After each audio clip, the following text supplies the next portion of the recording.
అధికారులను సస్పెండ్ చేస్తానంటున్నాడు. అధికారులు ఎవరు? ప్రభుత్వం ఎవరు? చంద్రబాబు నాయుడు గారి ప్రభుత్వం. మే 13వ తారీఖున ఎన్నికల రిజల్ట్స్ వచ్చినాయి.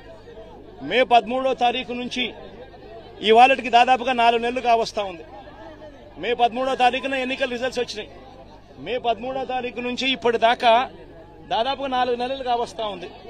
4 నెలలుగా ఆయనే ముఖ్యమంత్రిగా ఉన్నాడు.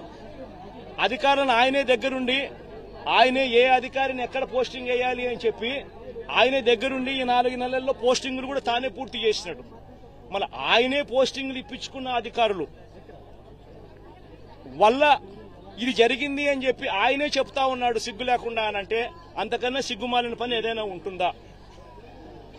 కేవలం ఆయన మీద వచ్చిన తప్పును కప్పిపుచ్చుకునేదానికి అధికారులను బలిపశువులను చేస్తూ అధికారుల మీద వేలెత్తి చూపించే కార్యక్రమం చేస్తా ఉన్నాడు. తప్పెక్కడ జరిగింది అని అంటే మొట్టమొదటిగా చంద్రబాబు నాయుడు దగ్గర తప్పు జరిగింది. బుడమేరు నుంచి బుడమేరు నది మీద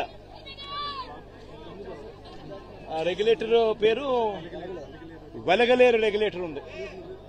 బుడమేరు మీద వెలగలేరు రెగ్యులేటర్ ఉంది. వెలగలేరు రెగ్యులేటర్ మీద ఉన్న లాక్స్ అంటే గేట్లు ఎవడెత్తాడు?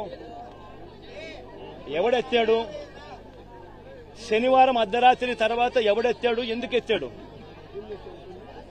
చంద్రబాబు నాయుడు గారి అది ఎత్తకపోయిందంటే చంద్రబాబు నాయుడు గారి ఇల్లు మునిగేది. ఎందుకనంటే ఆ నీళ్లు ఇలా తిరుక్కుంటూ వెళ్లి చంద్రబాబు నాయుడు గారి ఇంటి దగ్గరికి వెళ్లేటివి ఇల్లు చంద్రబాబు నాయుడు గారు మునిగేది. ఎందుకంటే అక్కడి నుంచి నీళ్లు డైవర్షన్ ఛానల్ ద్వారా పోలవరం కెనాల్లో పడి పోలవరం నుంచి కృష్ణానదిలో కలిసేది, ప్రకాశం బ్యారేజ్ దగ్గర కలిసేది. దానివల్ల చంద్రబాబు నాయుడు ఇంటి దగ్గర నీళ్లు దిగేటివి, చంద్రబాబు నాయుడు ఇల్లు మునిగేది.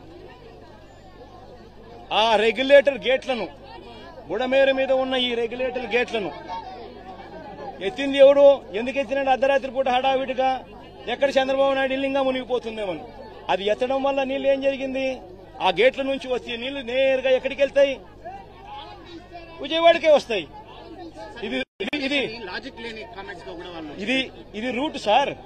మీరంతా విలేకరులు ఒకసారి డైరెక్ట్ గా వెళ్లి మీరు పోయి చూడండి. ఎందుకు ఈరోజు ఈనాడు పేపర్లో కూడా వచ్చినట్టుంది కదా వాళ్ళ పాంఫ్లెట్ పేపర్. ఒకసారి ఈనాడు పేపర్ వాళ్ళ పాంఫ్లెట్ పేపర్ ఒకసారి నువ్వు కూడా ఒక్కసారి దయచేసి నీలో ఒక్క నిమిషం దయచేసి నువ్వు కూడా కాస్తో కూస్తో జర్నలిజంలో న్యాయం ధర్మం కొంచెం కొన్న పాటించి ఈనాడులో వచ్చిన ఆ పాంఫ్లెట్, ఈనాడు అంటే వాళ్ళ గజెట్ పేపర్ వచ్చిన ఆ వార్తను ఒక్కసారి దయచేసి, ఈ రోజే వచ్చింది, దయచేసి ఆ వార్తను ఒక్కసారి మీ టీవీలలో కూడా అది పెట్టి ఒకసారి చూపించండి. వాళ్ళంతటా వాళ్ళే చెప్పారు గేట్లు పైకి ఎత్తడం జరిగింది. గేట్లు పైకి ఎత్తితే అనివార్య పరిస్థితుల వల్ల గేట్లు పైకి ఎత్తారట. అనివార్య కారణాల వల్ల నీళ్లు విజయవాడకు వచ్చినాయంట. వాళ్ళు రాసిన మాటలే. దయచేసి ఏమాత్రం కూడా జర్నలిజంలో నిజాయితీ న్యాయం ఉంటే దయచేసి ఆ వార్త కూడా పెట్టమని అడుగుతారు. ప్రభుత్వం నుంచి ఎలాంటి డిమాండ్ చేయబోతున్నారు? ప్రభుత్వం నుంచి ఎలాంటి డిమాండ్, నిర్వాసితులకు ఏమిటి డిమాండ్?